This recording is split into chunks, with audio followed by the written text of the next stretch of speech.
Chicken haleem అయినా, mutton haleem అయినా రంజాన్ సీజన్‌లో చాలా ఎక్కువగా తింటుంటారు. అందరికీ చాలా ఫేవరెట్ రెసిపీ కదా అది. బట్ నాకేంటో ఆఫ్ సీజన్‌లో తినాలనిపిస్తది. ఇంకా అందుకే నేనెళ్ళి మా అన్నయ్యని అడిగాను. మా అన్నయ్య కూడా ఓకే చెప్పి నా కోసం చేయడం స్టార్ట్ చేశాడు.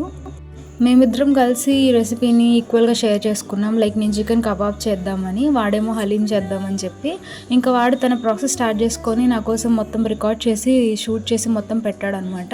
ఇంకా నేను ఒక పక్క మీరు స్టార్టింగ్‌లో చూసారు కదా! మంచిగా స్మోక్ ఫ్లేవర్ తోటి అదంతా పెట్టేసి కబాబ్స్ అయితే చేస్తున్నాను. నేను వచ్చేటప్పటికి ఎయిర్ ఫ్రైయర్‌లో పెట్టేసాను. ఎక్కువ హడావిడి లేకుండా సింపుల్ మ్యారినేషన్ తోటి చికెన్. ఇంకా వాడేమో నా కోసం అని చెప్పి ఇంకా హలీం స్టార్ట్ చేసేసాడు.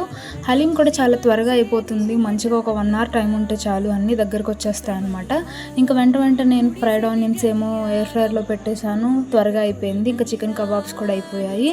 మంచిగా సర్వ్ చేసుకొని నిమ్మకాయ పిండుకొని తింటే చాలా బాగుంటుంది. ట్రై చేయండి.